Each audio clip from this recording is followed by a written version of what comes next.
Hello दोस्तों, मैं हूँ प्रीति पांडे और मैं आ गई हूँ अपने नए पॉडकास्ट एपिसोड में जिसका नाम है नामो निशान ही नहीं। तो ये पॉडकास्ट एपिसोड मैं फिल्म फेयर अवार्ड्स की घोषणा होने के बाद तुरंत करने वाली थी, पर फिर मेरी जहन में ख्याल आया कि क्यों ना थोड़ा और सोच विचार कर लिया जाए। मेरा जो थॉट प्रोसेस है वो बिल्कुल भी ऐसा नहीं है कि मैं ट्रेंड को फॉलो करूं, जब कुछ ट्विटर में ट्रेंड कर रहा है तो उसकी चर्चा करूं, जब सबसे ज़्यादा आग लगी हुई है तो मैं उसमें थोड़ा सा तड़का डालूं। नहीं,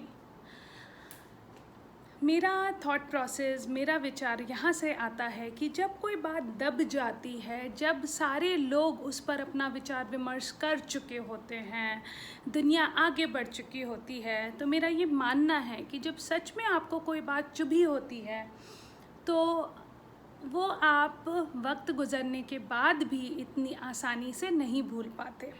ये मेरा मानना है। तो मैंने सोचा कि थोड़ा वक्त देते हैं और अपने आप को भी इवैल्यूएट करते हैं कि क्या ये जो फिल्म फेयर अवार्ड्स की घोषणा हुई है 2023 की, क्या ये सच में इतनी दर्दनाक है जिसका जिक्र मैं 3 महीने बाद भी कर सकूं। जैसे कि मैं आपको कहती हूँ कि पॉडकास्ट एपिसोड्स बिल्कुल भी स्क्रिप्टेड नहीं होते मेरे, और वैसे ही मैं टाइम की प्लानिंग या एक यूट्यूबर की तरह या एक पॉडकास्टर की तरह हर हफ्ते कुछ डालना है या हर दिन कुछ डालना है, बिल्कुल भी नहीं करती। मुझे रैट रेस में रहना ही नहीं है, because I am a creative person, जो कि मुझे बहुत लेट रियलाइज़ हुआ। और क्रिएटिव लोगों के लिए ये बहुत ज़रूरी है कि उनको क्रिएटिविटी का टाइम मिले, वो मी टाइम मिले जिसमें वो अंदर जाएं और सोचें। और कोई भी बात रखने से पहले अपने आप में ये तय कर लेना कि क्या ये बात सही है, क्या इसको रखी जानी चाहिए। कहीं जस्ट बिकॉज़ मेरा मूड आज का ठीक नहीं है या कुछ मुझे मिलने वाला था जो नहीं मिला, जिसकी वजह से मैं उत्तेजित हो गई और मैं अपना फ्रस्ट्रेशन कहीं और निकाल रही हूँ, कहीं ऐसा तो नहीं है। तो ये मेरे लिए बहुत बहुत इम्पॉर्टेंट है। मैं अपने एक इंस्टाग्राम पोस्ट के द्वारा मैंने पहले ही बता दिया था, वो भी आई थिंक 3 महीने पहले की बात है, कि मैं एक पॉडकास्ट एपिसोड ज़रूर बनाऊंगी फिल्म फेयर अवार्ड्स पे जिसका नाम होगा नामो निशान ही नहीं। तो चलिए शुरू करते हैं आज का दिन इस पॉडकास्ट एपिसोड से। जैसे कि मैं आपको बताती हूँ आज क्या डेट है। आज डेट है 25 जुलाई मेरे ख्याल से, और वक्त हुआ है 10:16।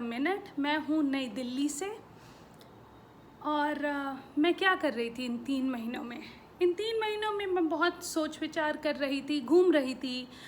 मैं मेरे इंस्टाग्राम रील्स के द्वारा आपको पता चलेगा कि मैं लेह लद्दाख घूम रही थी और मज़े ले रही थी उस जगह के। वो जगह बहुत ही खूबसूरत है जैसा आप सबने सुना होगा। पर एक चीज़ जो मैं बोलना चाहती हूँ कि मेरा ये मानना है कि जगह आपको नहीं, आप जगह को नहीं चुनते, जगह आपको चुनती है। तो कभी भी भेड़ चाल में ट्रैवलिंग या ज़िंदगी का कोई भी काम नहीं करना चाहिए। हमेशा इसलिए करना चाहिए क्योंकि आपका वक्त आ गया है, जब राइट टाइम पे आप राइट जगह पर होते हैं।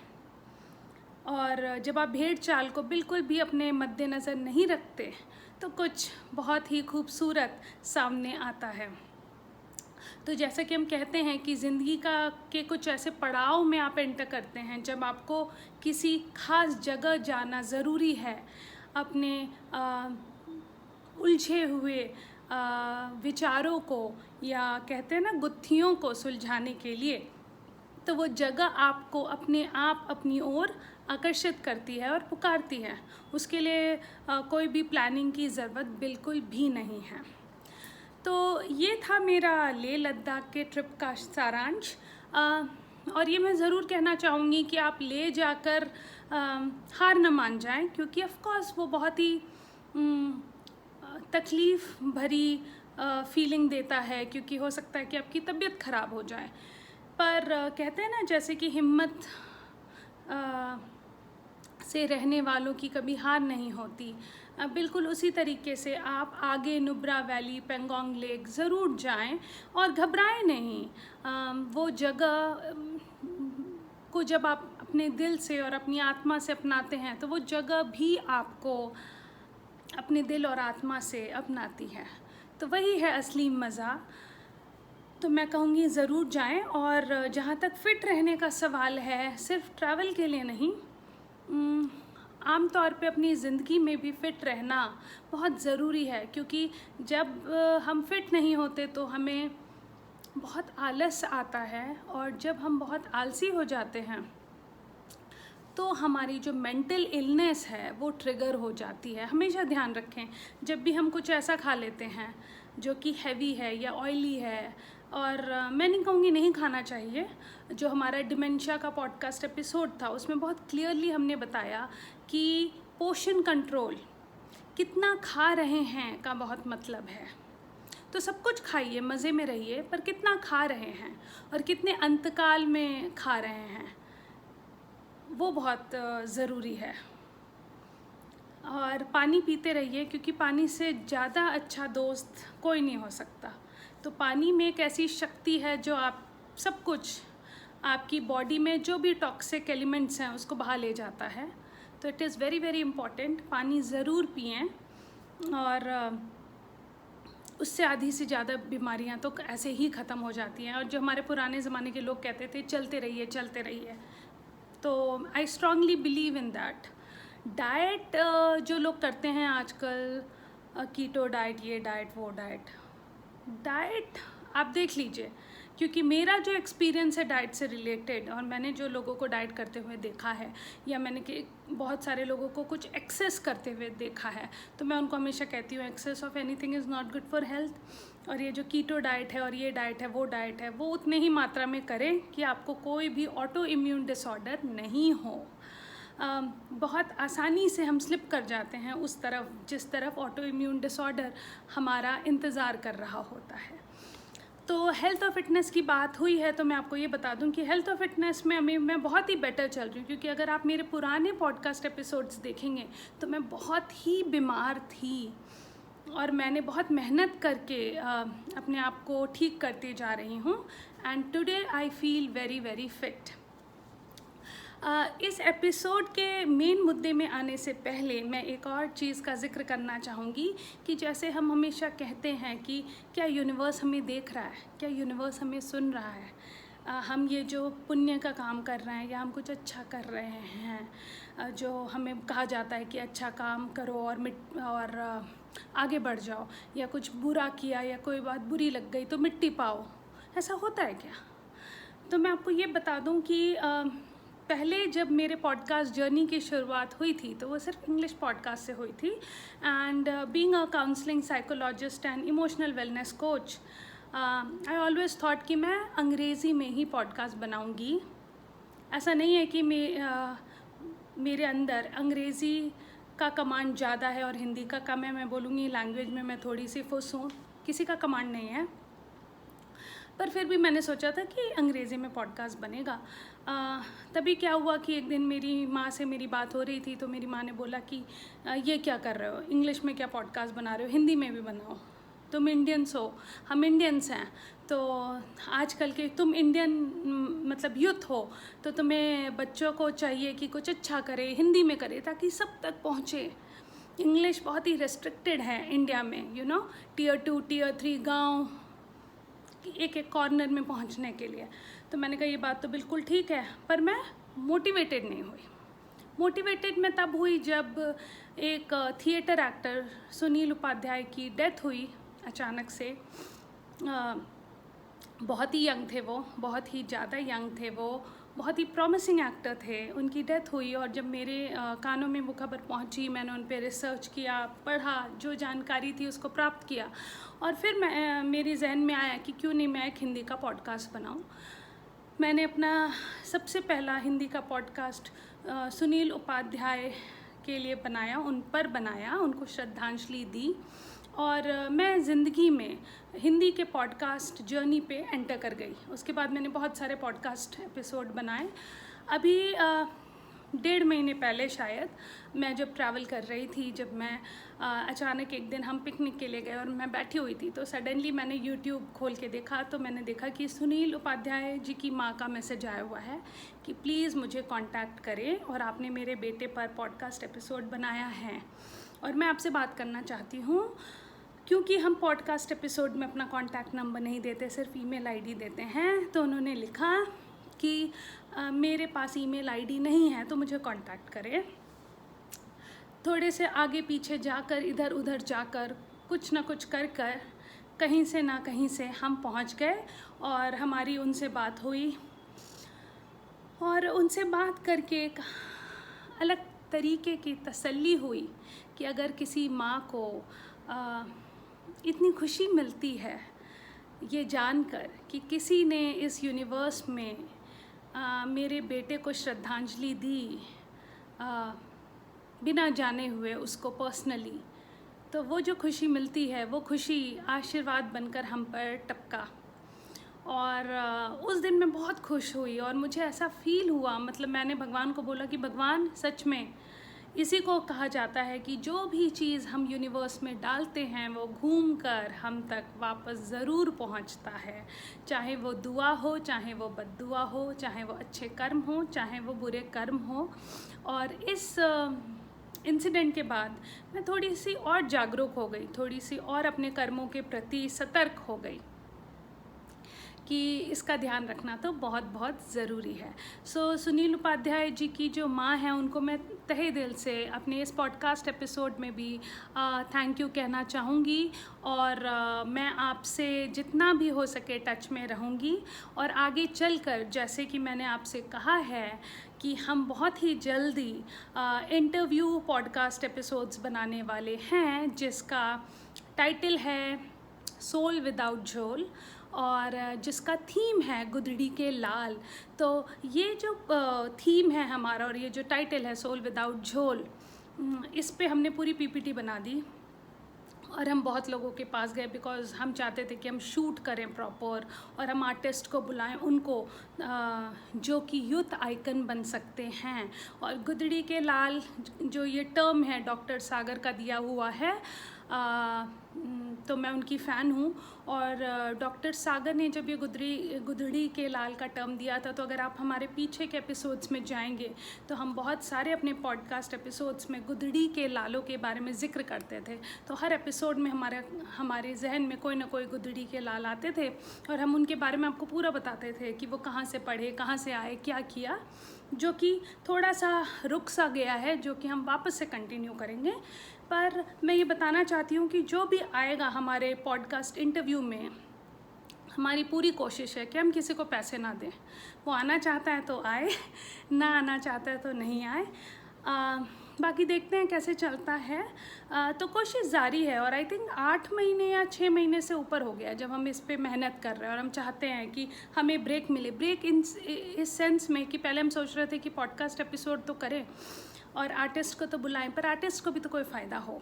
तो हमने पहले सोचा कि पहला सीज़न बनाते हैं 7 पॉडकास्ट एपिसोड्स का, जिसको हम प्रॉपर शूट करेंगे अपने प्रोडक्शन पार्टनर के साथ और आप तक लाएंगे। और फिर हमने सोचा कि क्या पता किसी OTT पे ही आ जाए।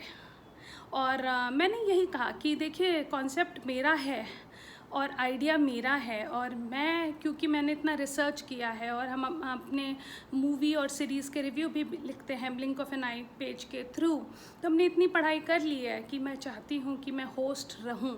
पर जैसा कि आप जानते हैं कि बॉलीवुड की दुनिया में या एंटरटेनमेंट की दुनिया में किसी नए इंसान की एंट्री बहुत डिफ़िकल्ट होती है।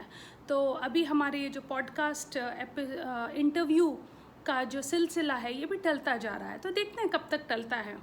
तो बहुत लोगों ने मुझे बोला कि नाम बहुत अच्छा है सोल विदाउट झोल, तो इसको पेटेंट करा लो, कॉपीराइट करा लो। तो मुझे आज सुबह उठ के ऐसा फील हुआ कि पेटेंट और कॉपीराइट तो ठीक है, पर क्यों नहीं अपने पॉडकास्ट एपिसोड में ही ये बात रख दी जाए कि ये इसकी तैयारी है और अपने लोगों तक पहुंचा दिया जाए।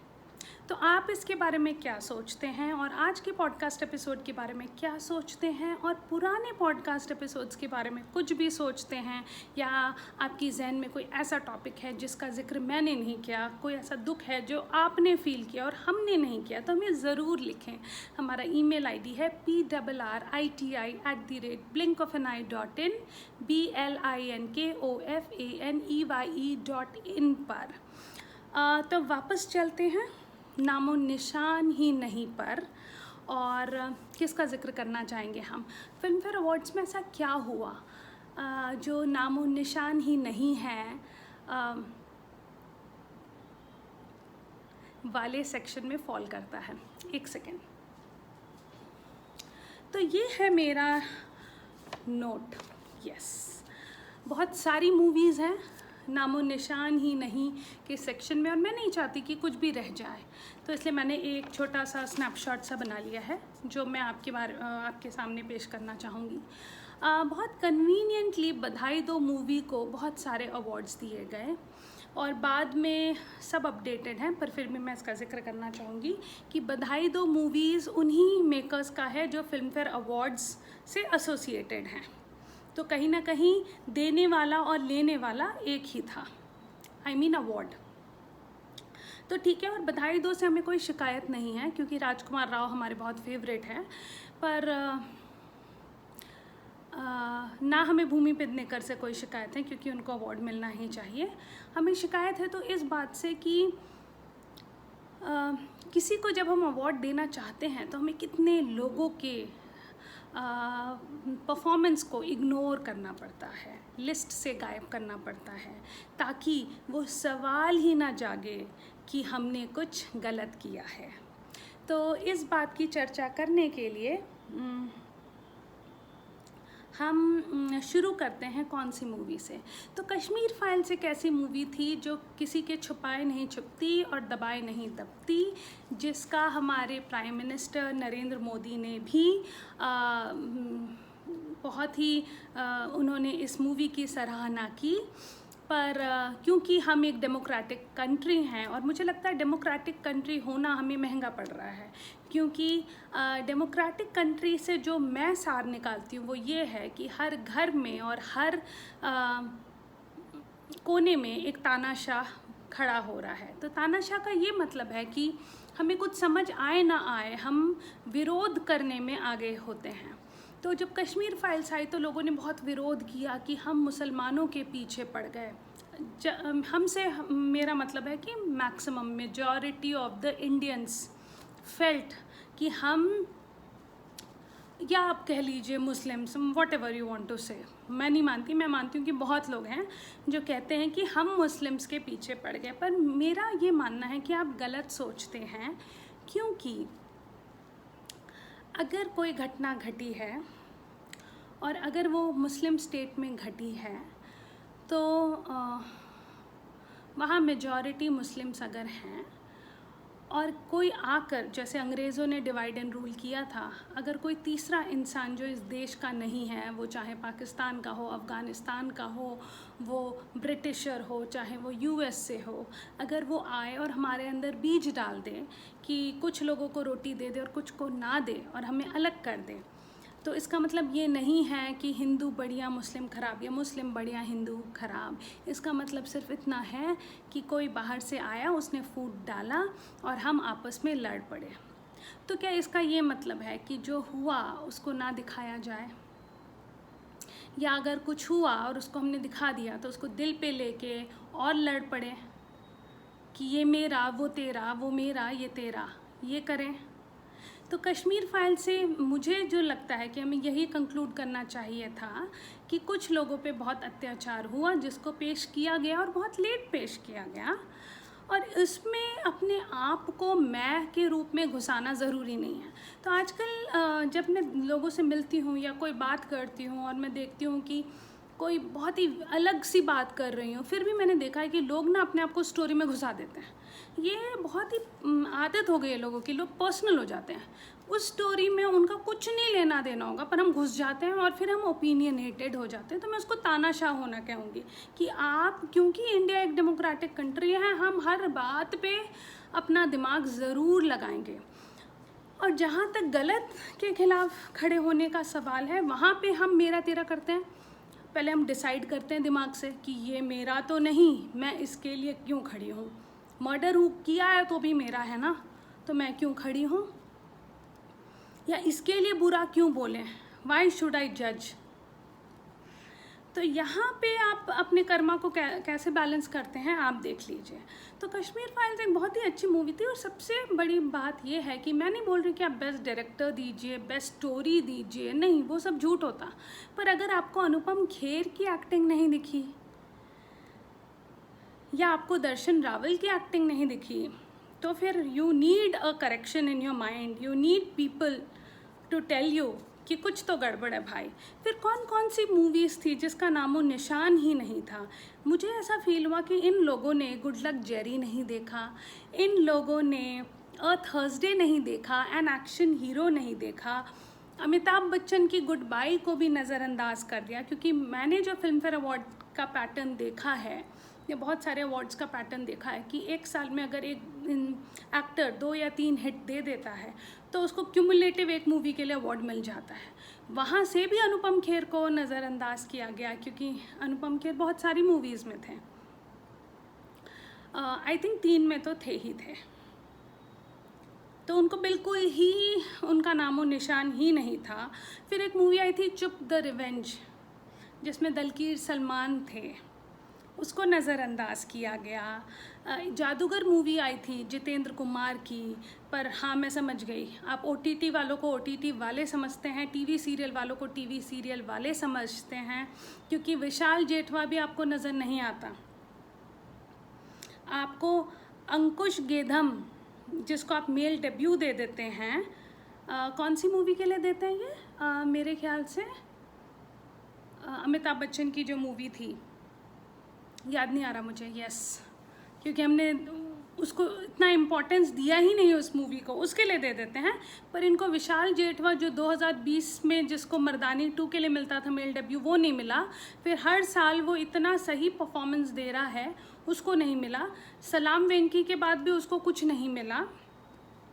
और सबसे बड़ा पता है आंसर क्या होता है, अरे नहीं, ये जो अवार्ड है ना, ये मार्च से लेके फेब तक था, ये अक्टूबर से लेके ना अप्रैल तक था, ये नवंबर से लेके ना जनवरी तक था। How convenient it is, right. फिर इनको और कौन सी मूवी नहीं दिखी, इनको शर्मा जी नमकीन नहीं दिखी, ये सारे 2022 रिलीज़ हैं। इनको हुड़दुंग नहीं दिखा, इनको विजय वर्मा नहीं दिखा, इनको डार्लिंग्स दिखता है, पर इनको सिर्फ आलिया भट्ट दिखती हैं, ठीक है। इन्होंने पता नहीं क्यों अपने आप को जस्टिफाई करने के लिए, वध बहुत ही अच्छी मूवी है, वध को इन्होंने अवार्ड दे दिया। क्यों दे दिया, भूल भुलैया 2 को ना देना पड़े। भूल भुलैया 2 में इनको तब्बू दिखी, तब्बू और भूमि पेडनेकर को इन्होंने एक साथ दे दिया बेस्ट एक्ट्रेस क्रिटिक, ताकि दोनों ज़्यादा खुश ना हो पाए। पर इनको भूल भुलैया 2 में कार्तिक आर्यन नहीं दिखे। इनको जोगी मूवी नहीं दिखी, जिसमें जिशान अयूब और हमारे दिलजीत दोसांझ ने इतना सही प्रदर्शन किया, इनको वो नहीं दिखते। इनको जलसा मूवी नहीं दिखा, जिसमें विद्या बालन है और शिफाली छाया है। अब शिफाली छाया को भी ये उसी कैटेगरी में रखना चाहते हैं, टीवी एक्ट्रेस की कैटेगरी में। नीना गुप्ता को भी ये OTT और टीवी वाली कैटेगरी में ही रखना चाहते हैं। ये किसी को औकात से ज़्यादा बढ़ने नहीं देना चाहते। ये इनका सेट है। इनको अनेक जैसी फालतू मूवी दिख जाती है, क्यों? क्योंकि उसमें आयुष्मान खुराना होते हैं। You know how they justify, वो देख लेते हैं ये, पर ये बाकी सारी मूवीज़ नहीं देख पाते हैं, ये मेजर नहीं देख पाते। अब ये मेजर देखेंगे तो बोलेंगे ओ ये तो डब हुई थी, मतलब they can give any logic. फिर इनको मेजर के अलावा एक और मूवी थी रॉकेटरी, इनको रॉकेटरी नहीं दिखी।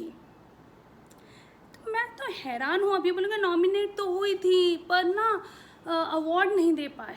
नहीं भाई, आप लोगों ने जो चश्मा पहना हुआ है ना, वो आप ही को मुबारक हो। और मुझे तो समझ नहीं आता ये रात को सोते कैसे हैं। अब डायलॉग्स के लिए ये गंगूबाई काठियावाड़ी को अवार्ड दे देते हैं क्योंकि इन्होंने एन एक्शन हीरो के डायलॉग्स नहीं सुने। इन्होंने गुड लक जेरी तो टच भी नहीं किया, इनके सिलेबस में था ही नहीं। क्यों? क्योंकि गुड लक जेरी में इनको दीपक डोबरियाल नहीं दिखे, इनको पराग छाबरा जो म्यूज़िक कंपोज़र हैं वो तो बिल्कुल नहीं दिख सकते क्योंकि दे आर बायस्ड। इनको प्रीतम को अवार्ड देना था केसरिया के लिए। भाई आपने जितने स्लॉट्स खरीदे हैं क्योंकि यू आर रिच, उतना ही गाना बजता है। अगर मेरे एफएम पे सब जगह केसरिया बज रहा है और मैं गाड़ी चला रही हूँ तो मैं तो केसरिया ही सुनूंगी, मैं और कुछ कैसे सुन सकती हूँ। पर फिर भी अगर आप टॉप 10 ट्रैक्स या कुछ ऐसा निकालेंगे, उसमें पराग छाबरा के 3 कॉम्पोजिशंस थे जो आपको नहीं दिखता, तो नामो निशान ही नहीं है। आपको पैरासिटामोल गाना नहीं पता गुड लक जेरी का, ऑफ कोर्स आप बिज़ी होंगे। एन एक्शन हीरो का जो म्यूज़िक है म्यूज़िकल ट्रैक वो नहीं पता, जिसलिए मूवी हिट हुई है बेसिकली। फिर आपको जयदीप अहलावत तो बिल्कुल नहीं दिखे होंगे, कैसे दिख सकते हैं, राइट? Of course. फिर आपने कौन सा अवार्ड दिया है जो मैं, ठीक है मैं ये मानती हूँ कि अगर आपने कविता सेठ को रंगी साड़ी के लिए दिया है तो वो बनता है because it's a beautiful song. और मैं नहीं बोल रही Kesariya is not a good song, पर और भी तो हैं जो आपको दिखते ही नहीं, क्या करें। इसके अलावा यामी गौतम तो सवाल ही नहीं है, राइट? आपको यामी गौतम कैसे दिख सकती हैं? नीना गुप्ता नहीं दिखती, कोई नहीं दिखता, तो यामी गौतम तो छोड़ो। और कौन नहीं दिखता इनको, मैं बस चेक कर रही हूँ मैंने कुछ मिस तो नहीं किया। I think I have covered all. ये देख लेते तो काफ़ी होता, तो आपका ना पर्सपेक्टिव लाइफ के टुवर्ड्स और जस्टिस के टुवर्ड्स चेंज हो जाता। बाकी इन्होंने एडिटिंग के लिए दी है, एन एक्शन हीरो के लिए अवार्ड दिया इन्होंने नीनत खनोलकर को, तो उसके लिए थैंक यू सो मच कि आपने उनको एक अवार्ड दे दिया है। और बस यही है। बाकी आपने वध के लिए जो अवार्ड दिया है उसके लिए भी थैंक यू सो मच, वो अच्छा है। पर अगर मूवीज़ का देखा जाए वैसे तो वो जो एक्टर हैं जो गुड लक जेरी में भी हैं और जो में कॉमेडी कर रहे हैं और जो वध में विलन का रोल कर रहे हैं, मुझे उनका नाम नहीं आ रहा मेरी जहन पे, पर आपको समझ आ गया होगा, वो भी आपको नहीं दिखे। 2 उम्दा परफॉर्मेंसेस के बाद भी आपको कुछ एक्टर्स दिखते ही नहीं क्योंकि आपने उनको टाइप कास्ट किया हुआ है। जाने से पहले क्योंकि मैं नहीं चाहती कि पॉडकास्ट एपिसोड बहुत लंबा हो, पर हो चुका है, एक चीज़ का जिक्र करना चाहूँगी, वो है केरला स्टोरी। तो केरला स्टोरी में क्या था जिसके वजह से इतना हल्ला, इतना शोरगुल हल्ला मचा, क्यों हुआ? हल्ला बोल। बहुत सिंपल सी बात है, केरला स्टोरी की जो स्टोरी है वो केरला में हो रही है, हो रही है, अब दब गई हो कोई बड़ी बात नहीं है। जितने भी लोग हैं जो आपके बड़े करीब हैं और जो केरलाइट हैं वो हाँ बोलेंगे, जिनमें हिम्मत है वो हाँ बोलेंगे, जो अनबायस्ड है वो हाँ बोलेंगे कि हाँ जी ये होता है, हमने सुना है ये होता है। लोगों ने बहुत इस पे क्या कहते हैं कि बवाल बनाया। किस बात पे बवाल किया? कि 3 लड़कियां थी, 300 लड़कियां थी। सुनिए भाई, गिव मी अ ब्रेक। 3 ने बोला हमारा सब उजड़ गया है तो हम कैमरा में आकर बोलेंगे, बाकी सब बैकआउट कर गए, तो इसमें कौन सी बड़ी बात है? सच बोलने के लिए तो कोई खड़ा ही नहीं होता। कौन मरना चाहता है रातों रात? मरना चाहता है? जब रिव्यू की बारी आई, केरला स्टोरी मूवी जब रिलीज़ हुई, किसी ने रिव्यू नहीं डाला। ब्लिंक ऑफ एन आई के पेज में हमने रिव्यू डाला और हमने मैसेज भी किया कि हम रिव्यू डालेंगे, हमने तारीफ़ भी की, हम खुलेआम तारीफ़ करना चाहते थे, हमने तारीफ़ की। इसका मतलब ये नहीं कि हम एंटी मुस्लिम हैं, नहीं। देखिए बात को समझिए, कोई चीज़ हुई, पहले तो जो देशद्रोही लोग हैं, जो देश के हैं ही नहीं, जो पाकिस्तानी हैं, अफ़गानिस्तानी हैं, या इधर के हैं या उधर के हैं, या जो इंडिया को तोड़ना चाहते हैं, हम लोगों को तोड़ना चाहते हैं, उनको हम मुस्लिम टाइप कास्ट करके उनके साथ भाईचारा कैसे निभा सकते हैं? जो मेरे इंडियन मुस्लिम्स हैं वो मेरे भाई हो सकते हैं, पर जो मेरे भाई हो सकते हैं बोलने का मतलब है भाई बनाने का भी तो चॉइस होता है, राइट? जैसे they can choose us, we can choose them, but उनको मैं उनके पाप कैसे धो दूँ ये सोच के कि हमारे इंडिया में भी तो मुस्लिम्स हैं। हमारे जो इंडिया के मुस्लिम्स हैं ना वो बहुत डिफरेंट हैं, वो वैसे नहीं हैं। तो बाहर से कोई आता है और सबको इस्तेमाल करता है और डिवाइड एंड रूल करता है और चले जाता है, और फिर जब केरला स्टोरी बनती है तो हम क्या करते हैं, हिंदू और मुस्लिम, हिंदू और मुस्लिम। और मैं तो बोल रही हूँ no, it is not about Narendra Modi, it is not about BJP, it is not about Hindutva, it is a simple thing. बहुत ही आम सी बात है कि हमारी बेटियों के साथ, हमारे साथ कुछ गलत हो रहा है, हम उसको रोकना चाहते हैं। अब अगर उस मूवी में पूरा ये दिखाया गया कि ये जो हिंदू हैं वो बेवकूफ़ हैं, मी बीइंग अ हिंदू, हम बेवकूफ़ हैं। क्यों? हम बचपन से बताते ही नहीं अपने बच्चों को कि हाथ जोड़ना क्यों ज़रूरी है, मंदिर में पूजा करना क्यों ज़रूरी है, सूर्य को जल देना क्यों ज़रूरी है, ये क्यों ज़रूरी है, वो हम अपने संस्कार डालते ही नहीं। क्यों? क्योंकि हम सुस्त होते हैं। कुछ लोग डालते हैं, कुछ लोग नहीं डालते हैं, ये सच बात है। अभी भी बहुत सारे लोग बोलेंगे अरे ऐसे कैसे बोल दिया, अरे ऐसे कैसे बोल दिया। पर हम हिंदूज़ इतने कन्वीनियंटली, कोई हमारे मुंह पे गाली देके चला जाता है, हम बोलते हैं यार ठीक है ना यार, हम चाय पी लेते हैं ना। तो हम इतना कन्वीनियंटली इग्नोर करते हैं कि केरला स्टोरी देखने के बाद जो मेरा नज़रिया था वो ये था कि सारे हिंदुओं को ऑफेंडेड होना चाहिए था, उनको बोलना चाहिए था ये क्या बना दिया, हमें नालायक दिखा दिया तुमने कि हम कुछ नहीं सिखाते अपने बच्चों को। उनको बुरा नहीं लगा। बुरा किसको लगा? मुस्लिम्स को बुरा लग गया। और आई एम डाउटफुल, अगेन यहाँ पे मैं डाउटफुल हूँ, मुस्लिम्स को भी बुरा नहीं लगा। उन्हीं लोगों को बुरा लगा जो मुस्लिम्स को, इनोसेंट मुस्लिम्स को भड़काना चाहते हैं अपने लिए। मेरा ये मानना है कि जो जनरल पब्लिक है, वो हिंदू हो, मुस्लिम हो, सिख हो, ईसाई हो, वो अपने काम से काम मतलब रख रही है और वो अच्छे लोग हैं। बाकी जो बवाल क्रिएट कर रहे हैं वो एक अलग कैटेगरी है, उनको ना मैं हिंदू में डालती, ना मुस्लिम में डालती, ना सिख में डालती, ना ईसाई में डालती, वो एक अलग ही कैटेगरी है। उनको जब मन करता है वो हिंदू कार्ड प्ले करते हैं, जब मन करता है मुस्लिम कार्ड प्ले करता है, जब मन करता है जो कार्ड वो प्ले करते हैं और बवाल मचाते रहते हैं। वरना अगर सही तरीके से, और सुनने पे मत आइए, अगर आप केरला स्टोरी देखते हैं तो आप अगर अनबायस्ड होकर देखते हैं तो आप मेरी तरह यही बोलेंगे कि अगर किसी को ऑफेंडेड होने का हक बनता है तो हिंदूज़ को बनता है, क्योंकि सारे हिंदू कितने बड़े, क्या बोलूँ मैं, बेवकूफ़ हैं, मूर्ख हैं, वो दिखाया उसमें कि इनसे अपना बच्चा नहीं संभलता। इन्होंने ऐसे डवाडोल संस्कार डाले हैं जो हर पल हिल सकता है। तो ये मेरा टेक है केरला स्टोरी पर, और मैं चाहती हूँ कि पूरी दुनिया अनबायस्ड होकर इसको देखे। और अगर आप हमारी जनरेशन से पूछेंगे कि क्या हिंदू मुसलमान करना सही रहेगा, तो मैं बोलूँगी बिल्कुल ही गलत रहेगा। मैंने अपने पुराने भी बहुत सारे पॉडकास्ट एपिसोड्स में बोला है कि जब हम बड़े हुए हैं तो हमारे बचपन का हिस्सा रहे हैं, हिंदू, मुस्लिम, सिख, ईसाई, हम साथ साथ चले हैं, साथ साथ पढ़े हैं, साथ साथ बड़े हुए हैं, एक बहुत प्यार है हमारा आपस में। तो हमें हर बार दर्द होता है जब किसी को दर्द होता है। तो ये कार्ड कोई भी खेल रहा हो, ये कार्ड गलत है। तो अगर आपने केरला स्टोरी नहीं देखा क्योंकि आप कंफ्यूज थे या लोगों ने आपको बायस्ड कर दिया, तो मेरी एक रिक्वेस्ट है, आप अनबायस्ड होकर उसको ज़रूर देखें और अपने विचारों से बताएं कि आपको वो कैसा लगा। तो इसी बात पर मैं आज का पॉडकास्ट एपिसोड यहाँ समाप्त करती हूँ। टाइम हुआ है 33 मिनट 25 सेकंड। तो मैं फिर आऊँगी जल्द ही अपने नेक्स्ट पॉडकास्ट एपिसोड में, और आशा करती हूँ कि मैं ज़्यादा वक्त नहीं लूँ, क्योंकि मेरे नेक्स्ट पॉडकास्ट एपिसोड में मैं चर्चा करना चाहूँगी बिग बॉस का।